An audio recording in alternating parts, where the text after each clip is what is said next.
राजस्थान कांग्रेस में सचिन पायलट और अशोक गहलोत की सियासी लड़ाई रही है। अब कांग्रेस आलाकमान उन दोनों में सुलह का दावा कर रहा है। बीते 30 मई को ऐसी तस्वीरें भी आईं, लेकिन ये दोस्ती कब तक कायम रहेगी, ये कहना फिलहाल मुश्किल है।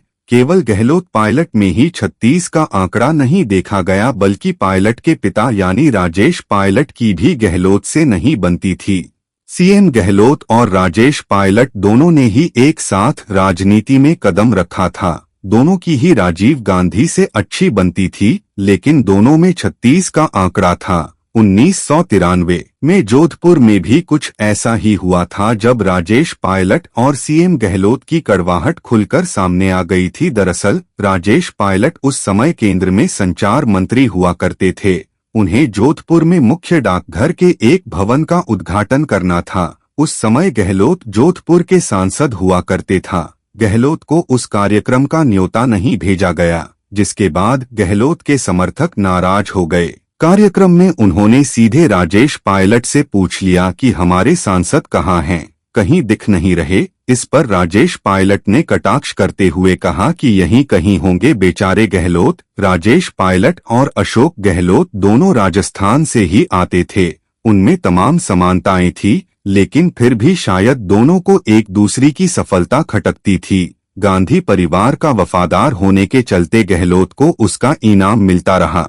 सीएम गहलोत तो राजस्थान के 3 बार सीएम बन गए, लेकिन राजेश पायलट के बेटे यानी सचिन पायलट अब भी सीएम की कुर्सी के लिए संघर्ष कर रहे हैं। अब सचिन पायलट राजस्थान के सीएम बनते हैं या नहीं, ये तो आना वाला वक्त ही बताएगा। फिलहाल राजनीतिक हलकों में सचिन पायलट के अगले कदम को लेकर चर्चा चल रही है। बीते 2 दिनों से पायलट मध्य प्रदेश के दौरे पर थे, लेकिन सोमवार को वो दिल्ली लौट आए। अभी तक पायलट की मांगों को लेकर कोई सुनवाई नहीं हुई है। ऐसे में लोगों की निगाहें आने वाली 11 जून पर भी बनी हुई है, क्योंकि उस दिन राजेश पायलट की पुण्यतिथि है। राजस्थान कांग्रेस में मुख्यमंत्री अशोक गहलोत और पूर्व उप मुख्यमंत्री सचिन पायलट के बीच जारी कलह अब निर्णायक मोड़ पर है। सचिन पायलट ने न केवल अलग राह अपनाने का फैसला किया है, बल्कि नई पार्टी बनाकर अशोक गहलोत को आगामी विधानसभा चुनावों में धूल चटाने की रणनीति भी बना ली है। इसके लिए राजस्थान में 2 राजनीतिक दलों का पंजीकरण कराया गया है। उम्मीद है कि इन्हीं में से कोई एक नाम 11 जून को सचिन पायलट अपनाते हुए नई पार्टी का ऐलान कर सकते हैं। यही नहीं,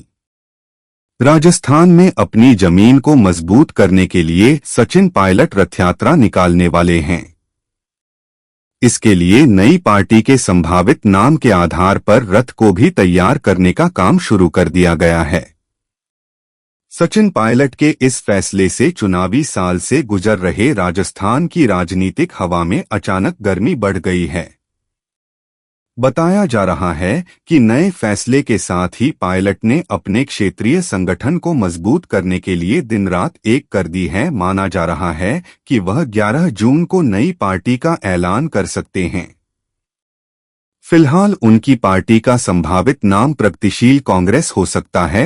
लेकिन वहीं नई पार्टी के ऐलान पर पायलट की सूत्रों का दावा है, ये सब खबर बेफिजूल की हैं, इनमें कोई सच्चाई नहीं है। दौसा में सिर्फ पुण्यतिथि का कार्यक्रम है। उसके अलावा एक बड़ी रैली होगी, जिसमें पायलट अपने आगे की रणनीति पर बात करेंगे कि हाईकमान ने उनके बातों पर क्या अमल किया है।